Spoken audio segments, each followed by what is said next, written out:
And good evening, guys, and what is going on? This is the Club with the Man 1993 coming at you for the first live review of NXT on this channel for 2018. We're going to take a look back at the 2-hour special of NXT that happened tonight, January 3rd, 2018. It was more like a year in review recap from 2017 from NXT. So usually these type of shows, I don't usually do reviews because there were two shows from NXT this past year since I started doing um Robbie I was talking about a live chat. He said, "Hey Mike, you asked where I was. I'm back." Just like Paige said. Hey Robbie, what's up, man? Did you get to watch nice 2-hour special? I got to watch it tonight, so I wanted to take this time to look over the what was we look back on tonight for NXT, and also I will take part and do my voting for the end of the year awards that will be revealed. I believe they said at NXT Takeover Philly, if I'm not mistaken. So we'll review that as well. Also, I gotta give a good shout out, which is why I'm wearing his shirt, to Aleister Black, who I saw was won in the Fan Choice Award for the best WWE theme music of the year. Most definitely well deserving. I love that theme music. He's pretty darn awesome. So yeah, we'll be talking about him as well in this review tonight. So overall, and the grade I'm going to be leaving at the end of this review is not for the 2-hour special, which it was a really good 2-hour special, but the grade I'm going to give at the end is for the grade for NXT in 2018. He said, Robert, I didn't catch your live review of SmackDown Live because you get the show 3 hours ahead of me, and I actually wanted to catch the shows without spoilers. That's completely fine, Robbie. I totally understand. No worries at all, man. Which I find that this all kind of sucks, though, that happens. But SmackDown was pretty good last night. I do highly recommend checking it out. But anyway, so let's get into NXT. Those 2-hour specials. So we started off with Regal welcoming us to the show, and then it was hosted by Caleb Braxton and Mike Rome, or as Chris Jericho would call him, Mike Tom, or Tom Mike, whichever one it was. Putting them both on the list for confusing him. And you're saying they're going to be giving us breaking news about the end of the year awards. Yes, which will be handed out at the weekend of the Royal Rumble, and they just announced what we're going to be getting tonight. We're going to be getting, just looking back at several different matches or, superstars throughout 2018 as well. We're going to be shown the match from the night before War Games, the title match between Drew McIntyre and Adam Cole, baby, for the NXT Championship with HBK as a special guest referee, Shawn Michaels, which just took place at the Aztec Theater in Houston, San Antonio, Texas. At what part of the show do they show the McIntyre Cole title match? I think it was sometime in the middle of the show. I'm trying to remember when exactly. Let me look at the listing I have right here. Let me see here. We have the Bobby Roode, and then McIntyre coming back. DIY's title defense against Oliver Payne in San Antonio. Recap McIntyre versus Roode. Street Profits, recap the House of Black Belt team feud.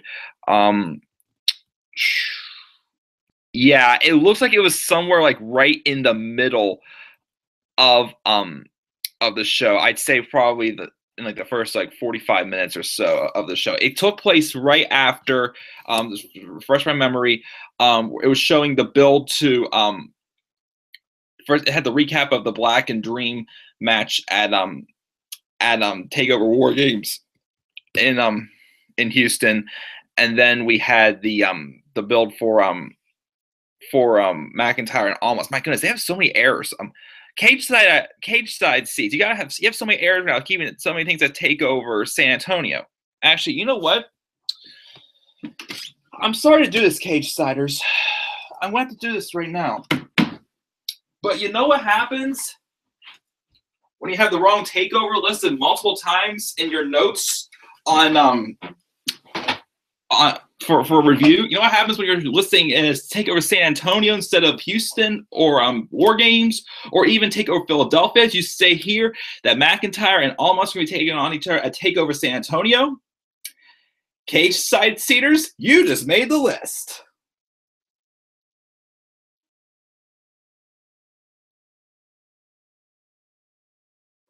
All right. But anyways, yeah, I kind of started moving on a little too, rambling a little bit. So let's get started. And as Robbie says, also enjoy your infamy while it lasts. Velveteen Dream. Yes, we saw that match again tonight. Also, that was still a pretty darn awesome match I enjoyed. But anyways, let's get started into the show. Yeah, again, as you said, it was hosted by Caleb Braxton and Mike Rome or Mike Tom. They first started talking about Bobby Roode this year and his NXT title win in January, and then it showed footage from the rematch at NXT Takeover Orlando, which the feud between Bobby Roode and Shinsuke Nakamura I thought was all right. It was okay. I mean, but the matches they had, they were all right as well. But Bobby Roode with more of the old school wrestling style, keeping things a lot more simple as it looked like, and Shinsuke Nakamura with his strong style as well. They didn't quite have like the best chemistry together on it, for in my honest opinion. But they were still matches they had were still pretty good.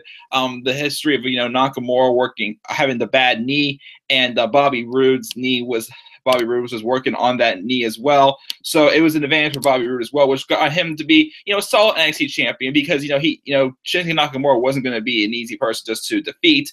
But that did lead to the end of Shinsuke Nakamura's NXT career. And they just, reflected on, his year in NXT, being introduced as Sami Zayn's opponent at NXT TakeOver Dallas. That was a classic match. As I said in my Royal Rumble 1992 match recap video, that had the same feeling as it was for Ric Flair being introduced to the WWE Universe at the Royal Rumble. If you didn't, or WWF at the time, if you didn't know who Ric Flair was that night, you sure got to know him that night with just a workhorse job that he did in that match. And then we had Shinsuke Nakamura against Sami Zayn, which you got to know who he was that night. Nakamura would have some great matches against Austin Aries. And then he faced Ty Dillinger in a match. He faced Alex Riley. One of the either Blake or Murphy wanted to. They've been gone for they're still around in NXT, but they haven't been on TV in God knows when. But they're all right. He had the match against Finn Balor because he wanted to prove that he's ready to be a champion because he needed to beat the Icon. And then Robbie says at least the Roode and Nakamura feud was much better than Shinsuke Mahal. Oh, definitely, no doubt about it. Like that. Shinsuke and Mahal was just complete garbage. Like Nakamura and Shinsuke was all right, but it wasn't like the best we've seen in NXT. But it was I still enjoyed it for what it was, and never being called the artist during his time in NXT. Right, he was called the King of Strong Style, but now he's the artist known as Shinsuke Nakamura. Who cares? He's the King of Strong Style. Why do you have to give him something different again? Why as he starts going up from NXT to the main roster, and instead of being what we built them in NXT, they're different in Vince McMahon's eyes. So if you had a different vision for them, then what was the point of putting down NXT in the first place, in my honest opinion?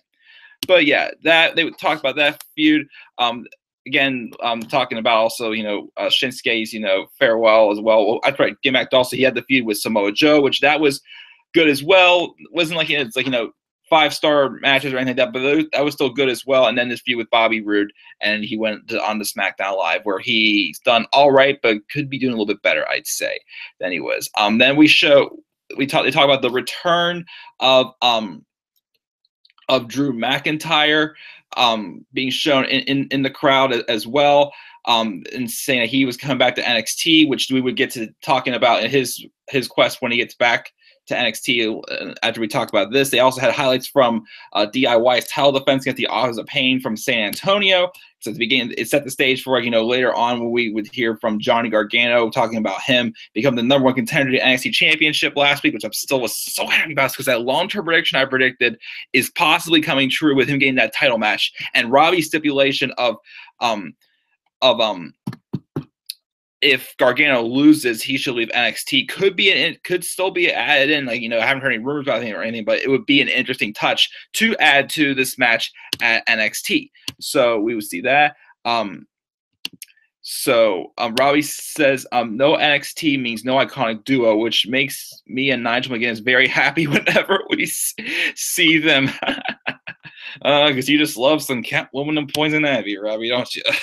But yeah, they showed the highlights from this great match between AOP and DIY at San Antonio, which again, as I keep saying, what made AOP what makes AOP such a great tag team is they brought the best out of their opponents. Not only did AOP look like strong, legitimate wrestlers, not just two big men in the ring, but two like really strong wrestlers that their opponents like in DIY or the Revival or Sanity or Undisputed Era, who all have faced AOP this year. They brought the best of them as well, make it look like that, hey, they can hang with these guys, but AOP are still these dangerous monsters that can easily just, destroy you pretty much. And that's what was developed very well in the TakeOver San Antonio match for the tag titles. And we saw some great matches. The one at TakeOver Orlando, though, the triple threat with DIY, AOP, and the Revival, still my favorite tag match of the year. And it could possibly be that or my pick for match of the year, Tyler Bate and Pete Dunne for the UK title.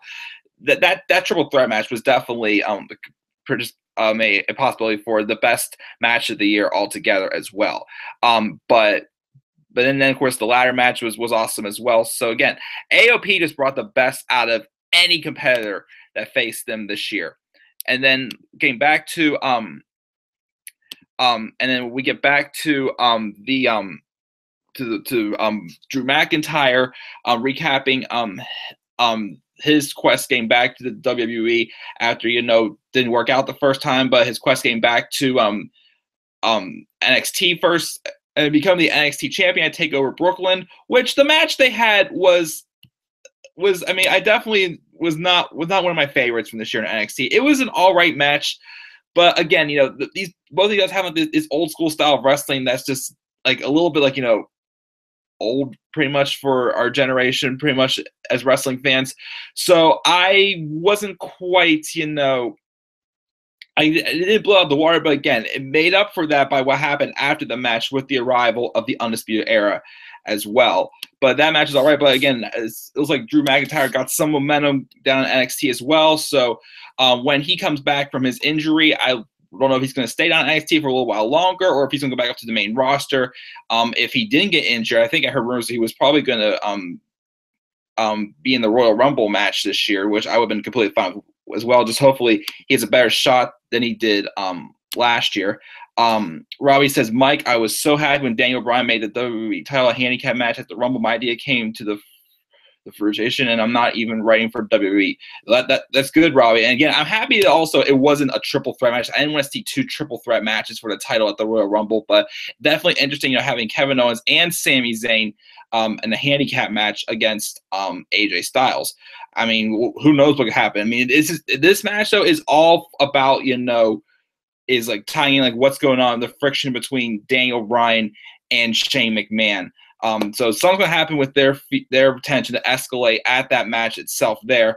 But could Shane McMahon try to test the waters and like have Kevin Owens and Sami Zayn determine hey if we win this, who's gonna take the title, pretty much. So Robbie also says yep, because we have the yep movement going on right now. But yeah, that was a good recap from Drew McIntyre's quest back. Then we had just advertising the tag teams to watch, which of course we already have, AOP, but they're probably not going to be around too much longer. Sanity, which I can see me come to the main roster also, maybe either after WrestleMania or sometime this summer. Undisputed Era, who is obviously going to be like the biggest force of NXT in 2018, but they also showed us, introducing us again to the Street Profits, who they have Angelo Dawkins, who was around for a while, but he didn't really do too much as a singles competitor. Put him with Montez Ford and the Street Profits themselves. They're just a fun tag team to watch. I've enjoyed them. They're built up very strong. I'd say they're going to be the ones that take the NXT tag titles off of the Undisputed Era, which I would like to see Undisputed Era keep the titles. I'd say till either NXT TakeOver Chicago 2, which is taking place the weekend of Money in the Bank this summer, or at the end of the summer at NXT TakeOver Brooklyn 4. So I think that should be when they have. I want to see Undisputed Era have a nice long tag team, title reign. Because since the bar is pretty much set high for them, coming in, and it is so they won War Games, are already tag champions. I think if you want to make them a legitimate, live to their name, Undisputed Era, and send the bar as high as you are for them right now, I'd say give them like a nice long title reign. Just don't give like a in between one takeover title reign, pretty much, in my opinion. Robbie wants to see Lars Sullivan catches Ono at TakeOver Philly before Sanity gets called up, which I'm completely cool with that. Speaking of which, was it announced yet? Let me double check. Let me just double check, make sure this wasn't announced. Oh no, it's not listed on here when it was announced. Can't remember where it was, but it was also announced tonight that we will be getting Adam Cole and Aleister Black at NXT TakeOver Philadelphia, based off of what happened in last week's Fatal 4-Way match for the number 1 contender for NXT Championship. So we're getting that, and like Robbie suggested here, if you want to do Lars Sullivan and Killian Dane also, that's really cool as well. Or if you want to do that NXT TakeOver New Orleans also, one of those takeovers we definitely have. But yeah, definitely those two powerhouses need to go at it before Sandy goes up to the main roster. Because main roster just needs a little more depth in their tag team divisions right now, especially on Raw. So yeah, we got those. We got Street Profits, Sabatelli, and Moss, who I've liked what they're doing so far. Just rich, rich men who just fool themselves. Heavy Machinery, they were attacking that I thought were going to get a little bit further than they did in 2017. Not as far as they did. They did have one tag title opportunity against AOP sometime in the summer, like right before AOP started feuding with Sanity. But then the match was all right, but it showed that they weren't quite ready yet. So then they were off TV for a while. Recently, we've seen them back on. Looks like they're going to be having a match against Sabatelli and Moss down the line. So, I mean, that would be a good way just to keep building them up, just seasoning them out as well, giving them more TV time though as well. So I think they're probably going to get somewhere. Maybe they'll have a match against Undisputed Era before the Street Profits get to them, or. In this one, I was finally happy about this. I've been asking, where are these guys? When are they coming back? I thought they should have. They were going to be back by SummerSlam or whatnot, because that Shane Thorne had been injured with an ACL injury or something like that. But they have not been back. But TM61 is returning in 2 weeks, so maybe they'll get a tag title shot. Or again, I said in my bold predictions, I can see them maybe since with other tag teams coming around, and TM61 having their highest moment of their career so far as the runner-ups of the Dusty Rhodes Tag Team Classic, had a pretty good match against AOP back at NXT TakeOver Toronto in 2000. That was 2016. Yeah, 2016. So I mean, I don't know if they'll get another tag title shot against Undisputed Era. Maybe at if they don't face the Street Profits that take over Chicago, maybe it could be them, or a takeover Orlando. Actually, do TM61 at takeover Orlando for Undisputed Era. Robbie says, you think No Way Jose will make a surprise appearance in the Rumble this year? I'm still not completely for No Way Jose going to the main roster yet, but with him not being used on TV at all and how long, I mean, the last time I saw No Way Jose was when I went to NXT Live back in November. He had a pretty good match against Lars Sullivan. Those two worked really well in the match. But it wouldn't surprise me at this point with the rumors I'm hearing if No Way Jose does appear in the Royal Rumble or if he goes up to the main roster as well. Are you watching Wrestle Kingdom 12? I'll try to watch it. I'm not sure if I'll get around to watching it, but if not, I'll at least look for the highlights for the Jericho and Kenny Omega match as well. But I mean, I definitely do need to check out some New Japan Pro Wrestling though sometimes, because I keep hearing how much on the rise it is. But yeah, so they introduced them. So yeah, TM61 is returning in 2 weeks, but it's a good way to introduce the excitement for the tag team division for the 2018 year for NXT. We didn't get a recap of the feud between Aleister Black and the Velveteen Dream, and we even got to see their match again, the whole thing with the mind games, and with Velveteen Dream just dying to get Aleister Black to say his name. Say my name. Say my name. And we finally got it after the match, a really good match that, again, as I say, if you lose strong, though, I have nothing to complain about. And Velveteen Dream, despite not getting the win tonight, I mean, I was all right with Aleister Black winning, but I felt Velveteen Dream could have used a big win right there. But he lost strong. And as I said at the end of the segment, he may have won lost the battle, but he won the war because he got Aleister Black to say his name pretty much, and as Robbie would say, he would say, it was well, enjoy your infamy while it lasts, Velveteen Dream. And Robbie got his Alpha Club shirt at Hot Topic over the weekend. Nice. But yeah, that was an awesome feud. Definitely a great match, and it made Velveteen Dream a star. Which Velveteen Dream was not on these past tapings. He was apparently injured, which I don't know if it was kayfabe or if it was a legit injury. But if it was kayfabe, just you have the story for Johnny Gargano getting the title opportunity at Takeover Philadelphia, and awesome. I would still like to see either sometime in the next couple weeks Gargano face Velveteen Dream. Or making like Lars Salt, or like one more like big match for Gargano just to get him like that big boost going into his match at Takeover Philadelphia. But I mean, Velveteen Dream can make a legit argument saying, "Hey, I was supposed to be in that match, but you took my spot, and you went all the way. Now I could have done exactly what you did. So why don't you face me right now and just have a good match between those two at Takeover before Takeover Philadelphia." Now we had the build. We had the build though to McIntyre and Almas's match at NXT Takeover War Games, and then of course it's mentioning how McIntyre was injured during the match at War Games, and he is out of action until April. But he says whoever has the NXT Championship, be warned, whenever I come back, he's coming for it. So again, we could see McIntyre back in NXT, or he could go back to the main roster as well, because he just needs a little bit of time just to polish back up, and he'll move on to the main roster.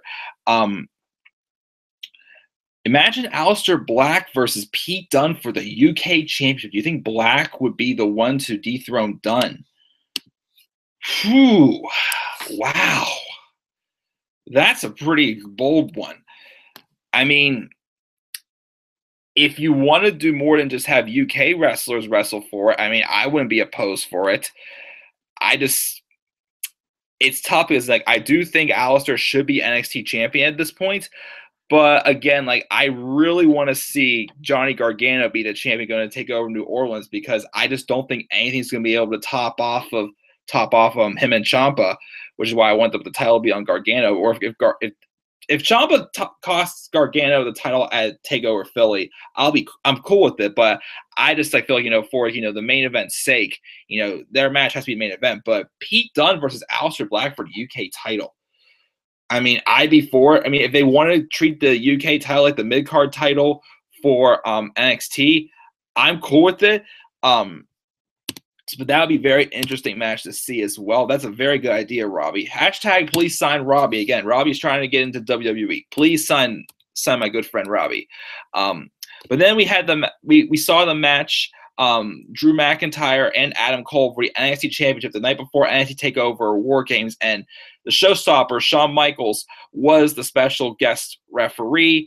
Of course, at the beginning of the match, we had Fish and O'Reilly just causing distractions, and then Michaels threw them out early, but tension still developed later when HBK told Drew to break the stomping from Cole in the corner, and then McIntyre got a little angry and pushed him away. There was a lot of drama that went on this match. It was a pretty good match to do it. Michaels was calling it down the middle, wasn't playing any favoritism at all. Cole got his foot on the ropes, but he didn't get the 3 count. As he tried to roll up McIntyre to get the win, but again he used the ropes, and Michaels caught him, but he started yelling at HBK. The crowd kept chanting "Sweet Chin Music." They wanted to see HBK do Sweet Chin Music on somebody, whether if it was on Adam Cole and Shawn Michaels. Too bad HBK is sticking to his retirement, which is still fine and dandy, but too bad we couldn't see HBK versus Adam Cole in a match someday. But I was hoping he would have hit him with Sweet Chin Music. It would have been pretty awesome, because he was pushing his buttons the whole match. But then later in the match, though, since Cole was starting to get a little irritated, he started to pushing Michael's buttons even more by him mocking him, setting up for the Sweet Chin Music. But then McIntyre got out of the way, and he accidentally hit HBK with the Sweet Chin Music. And then but then after getting hit with a further shock, the future shock DDT, Cole hit on got hit with that. O'Reilly and Fish returned to the ring and pulled Michael out from ringside.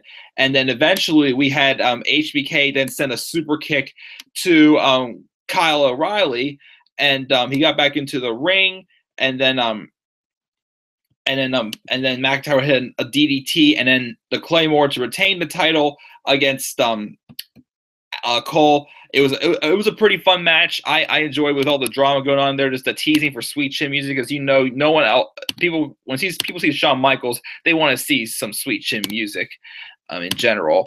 Robbie says, yep, the Heartbreak Kid, Shawn Michaels, not Colonel HBK Sanders. I forgot to mention that. That should have been an honorable mention for worst segment of the year when we did the year in awards video. An honorable mention there.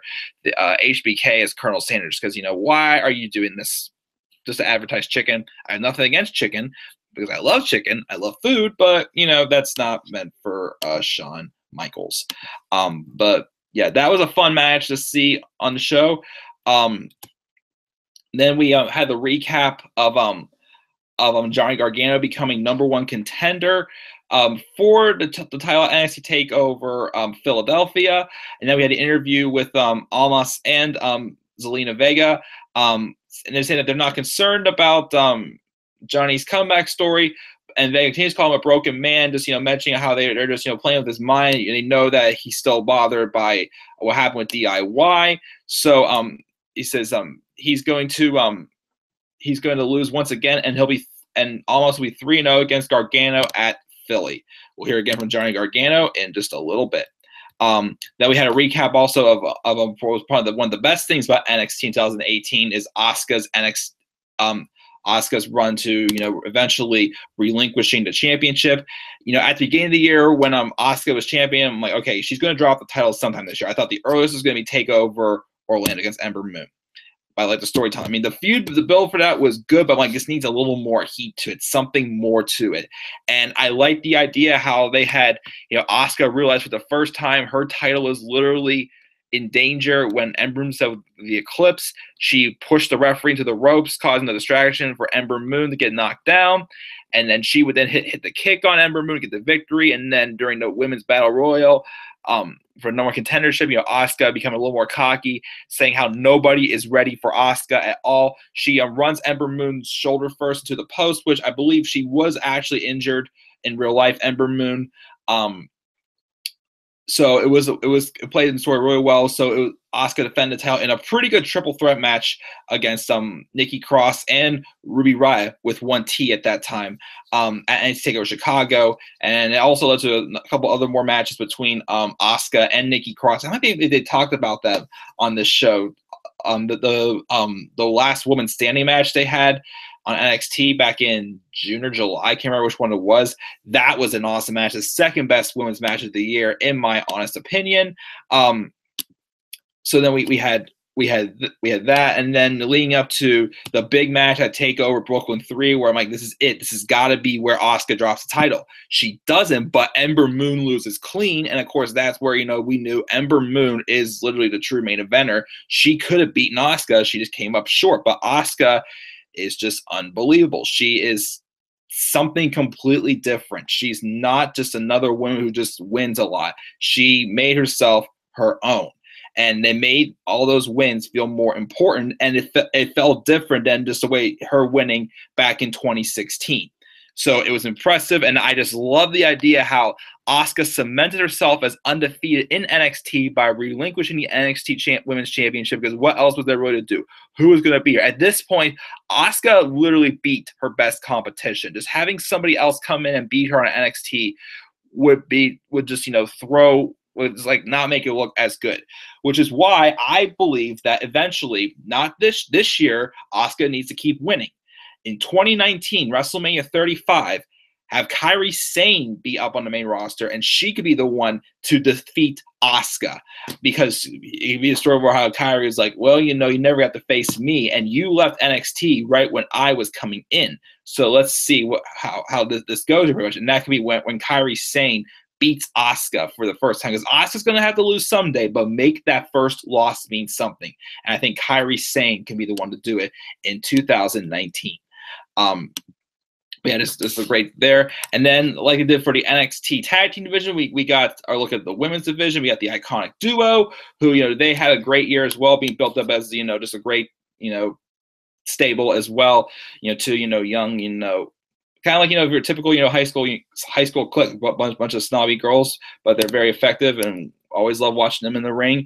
Lacey Evans, who got some time in NXT this year, not a heck of a lot. We saw her in the Mae Young Classic, but I look forward to seeing her hopefully get more time in NXT this year as well. Kairi Sane, again, who won the Mae Young Classic, who will probably be NXT champion at some point this year.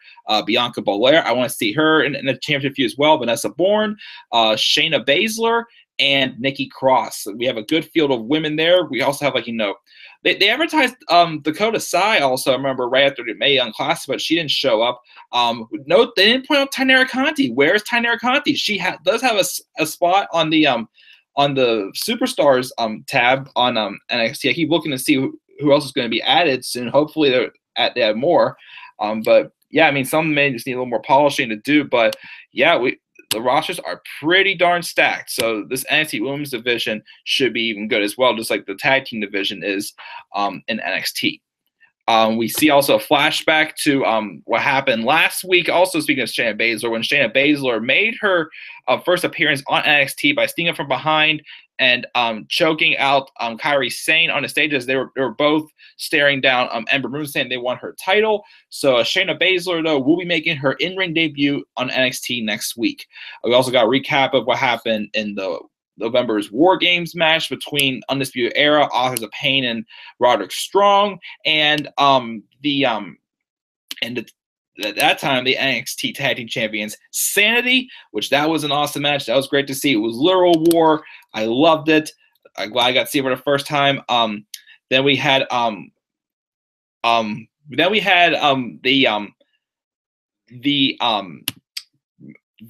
video package about Johnny Gargano in his year and how 2018 is going to be his year, he says. Started off with, them talking about, being on top of the world when it first started, them being NXT Tag Team Champions. They had just been voted for having the best match of the year. Their match at NXT TakeOver Toronto, their tag match against the Revival, some of the best tag matches I've ever seen, especially against those two when they won the titles at NXT TakeOver Toronto. It was a Cinderella story. It was what DIY was all about. Them two best friends riding together with the crowd and just enjoying their moments together. Fame. Well, at the end of the year, they lost the tag titles to Authors of Pain, and then they didn't regain them at TakeOver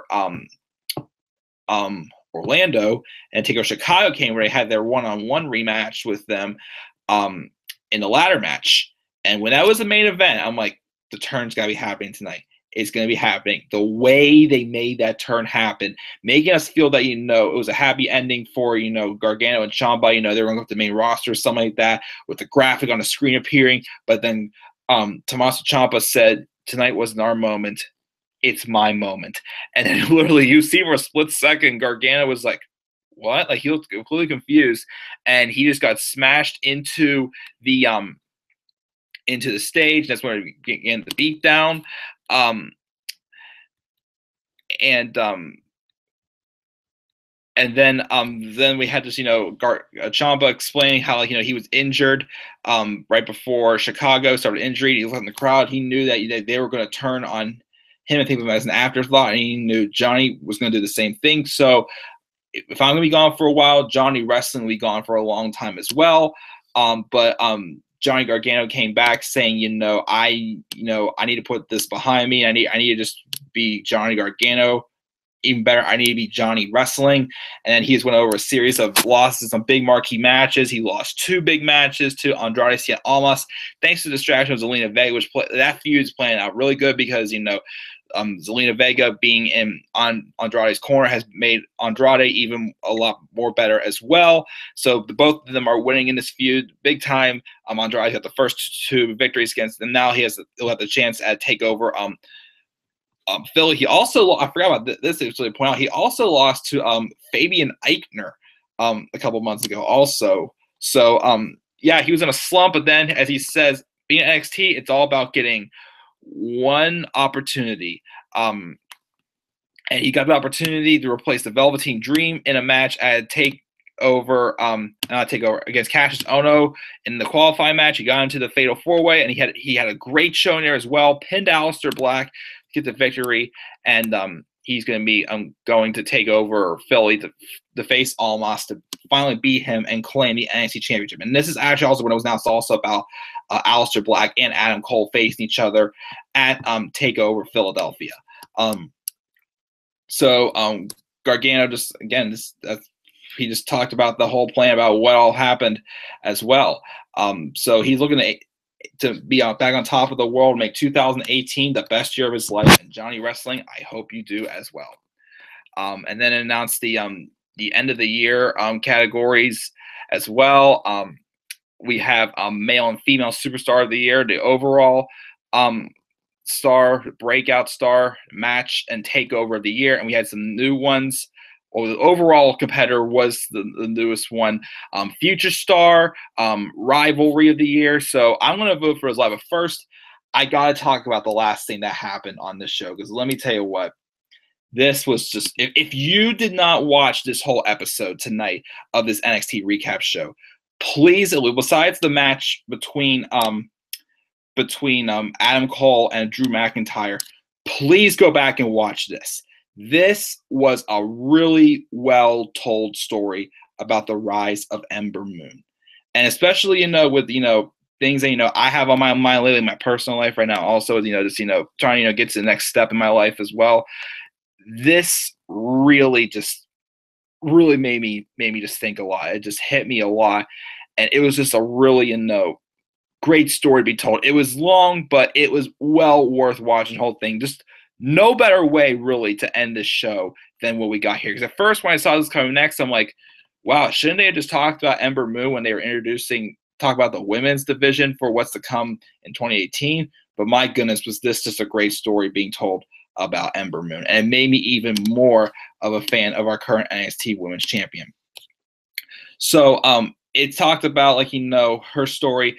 I like, how she mentioned, the three things that three words that she always calls whenever she does, her little three sun right against her face. Skill, honor, and heart are the three things that keep her close and keep her motivated. She was growing up as a child. She used to watch wrestling with her grandfather all the time in her hometown in Garland, Texas, which is right outside of Houston. And, she used to watch wrestling with her grandfather all the time. And, towards the end of her grandfather's life, when he was in the hospital, she was watching the show, watching wrestling one night, some women's wrestling. And, he knew that, she had a passion for it. And he's like, and then Ember was like, I'm going to do that someday. And he's like, well, do it. She mentioned to her friends, to her family, people just laugh at her, say, you're ridiculous. This is not going to happen. There's no way you can make it happen. Well, it took Ember Moon literally once a week driving to Booker T's, a 5-hour drive behind her parents' back without people knowing, to be able to train. And Booker said he saw the talent in her. He just hoped the WWE would see the same thing. So she had a tryout at FCW. Josh did pretty good. She's like, I got this.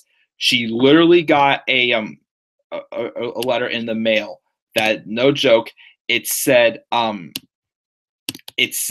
she does not have the diva look, which of course was back when, it was divas. It was the divas division. It was more so about, looking good and, the other fancy little matches just shows off the divas best, the women's best, looks and whatnot. So they're more so treated like models rather than actual women's wrestlers. And she had the talent. So it hurt her, definitely. She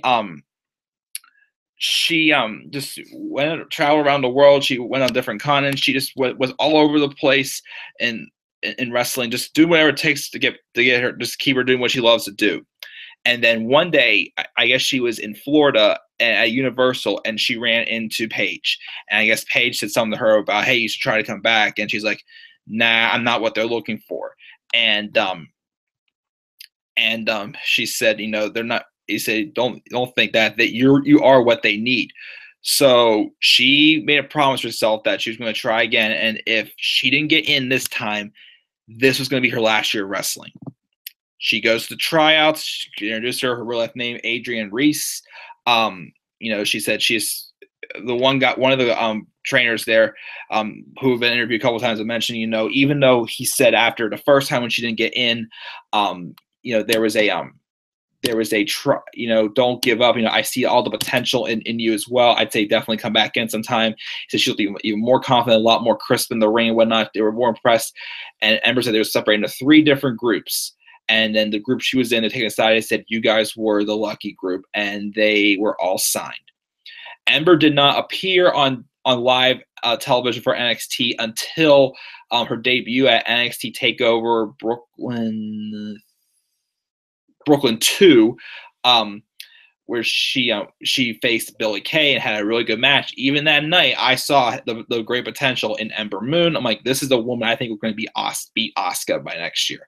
And she didn't, but she at least got to where I hope so, and becoming the next top women's wrestler in NXT as well, and winning the NXT championship again, just reflecting on everything that had happened, she had been through.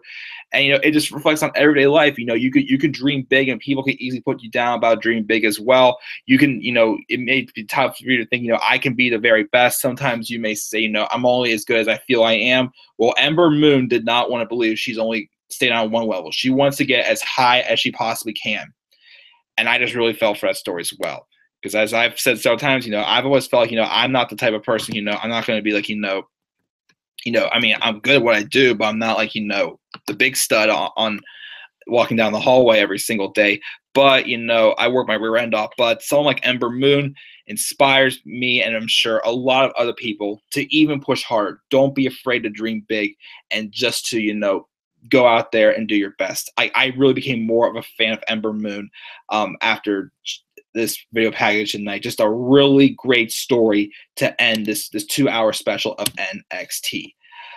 So before we see anything in the live chat first, before I get to the end of this video, Robbie says, hey, Mike, let's tweet Ruby and tell her she deserves her own WWE ice cream bars. Some of that crunchy, creamy, soft, baked Ruby Ryan ice cream flavor.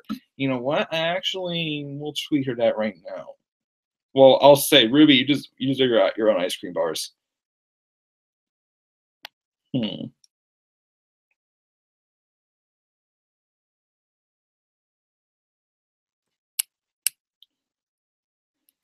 me see here. Hashtag WWE needs to start selling Ruby Riot ice. Oh, I keep thinking Ruby Riot ice cream bars. Hashtag NXT. All right. All right. So, but with that being said, actually, now as I promised before, let's take a look at the categories for the NXT end of the year awards, and I'm going to cast my votes live, and I will, just talk about my votes and share, my reasons why. So let me see here. Let's start off with NXT TakeOver of the year. Let me see here. So there's 9 different categories. Vote exclusively on Twitter. In order to vote to be official, you must include both of the following in your tweet: the hashtag of the category and the hashtag of the nominee you are voting for. One nominee per tweet. Okay, that's completely fine. So NXT TakeOver of the year. So my pick for NXT TakeOver. Oh, NXT Award Takeover. NXT Award Takeover. I'm giving it to Brooklyn 3.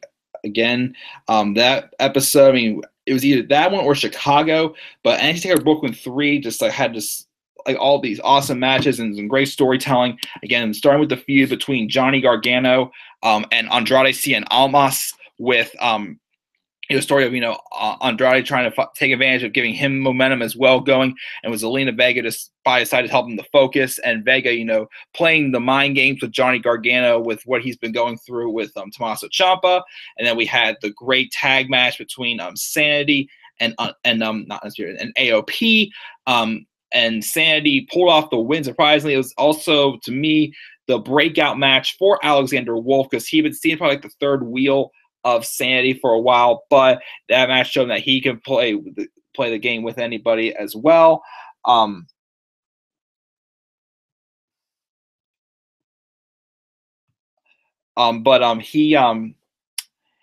He went to but he did well. And then we had Fish and O'Reilly, who had just made the singles debut several weeks prior to this. They came out and made their statement. We had Aleister Black and Dave Atami put on a great physical match. We had the great women's match between Ember Moon and Asuka. It was Asuka's last NXT match, and of course the main event again between McIntyre and Rude was all right, but then made up for with the debut of Adam Cole and the Undisputed Era making their name in NXT. So that's why I'm going to give my pick for NXT Takeover of the Year, which is Takeover Brooklyn 3. Rob says, I'll take a Sonya Deville ice cream bar as well. Oh my gosh. Hashtag put your hair up, square up. Nice, Robbie. I'll save my which competitors of the year awards for last. I'll save those. Let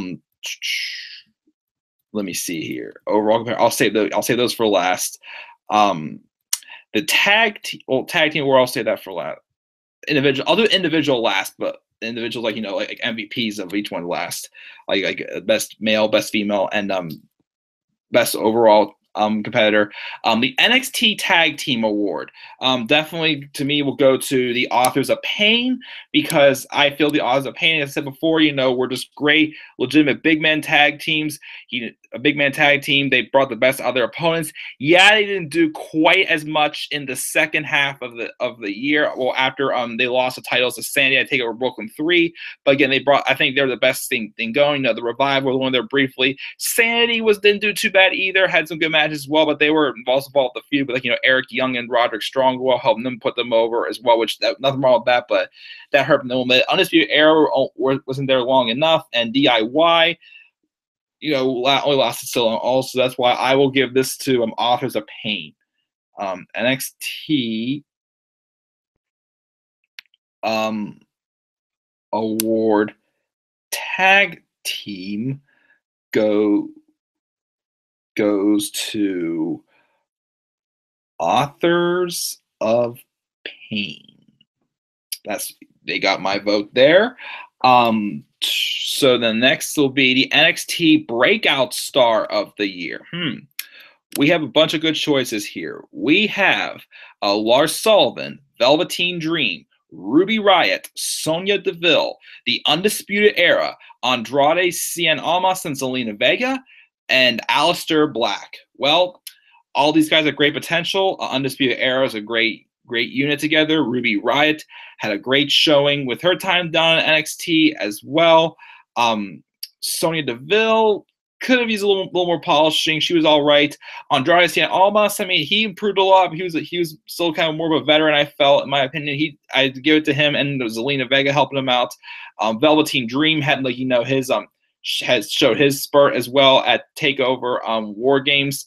But I think he needs one more time. Lars Sullivan also is a solid pick as well. But in my opinion, no doubt about it, it has to be Aleister Black. He's being built up so well right now into that main event picture.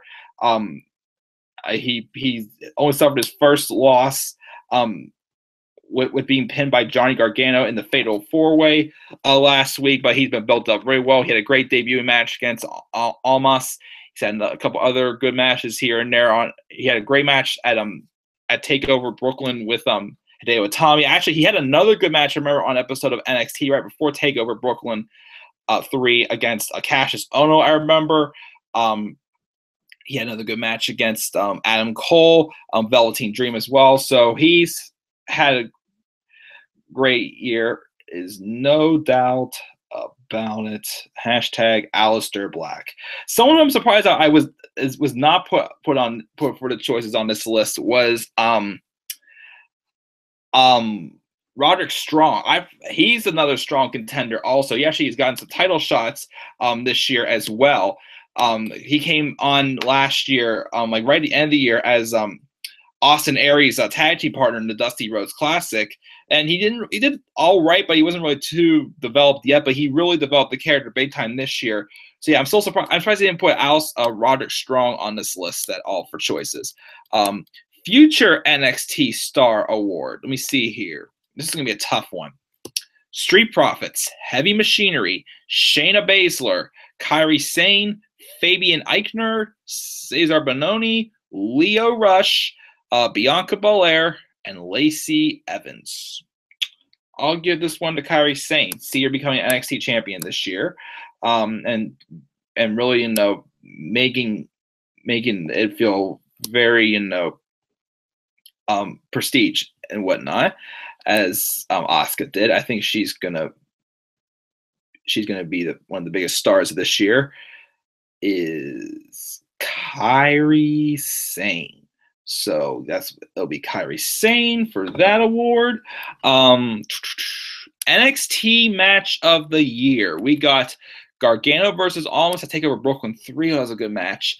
Asuka versus Ember Moon at TakeOver Brooklyn 3. McIntyre versus Almas at TakeOver War Games. That triple threat match at Orlando. Tyler Bate and Pete Dunne at TakeOver Chicago. The War Games match. Asuka versus Nikki Cross. DIY versus AOP. In the ladder match, Strong versus Rude. Oh man, this is a really tough one. Women's Battle Royale, October 25th, 2017. The Aleister Black versus Velveteen Dream match, or Gargano versus Ono.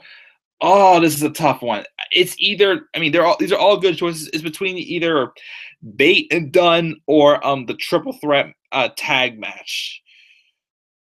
Oh man. You know what? I already gave some to AOP. I'll give this one to the UK wrestling. I'll give this one to Tyler Bate.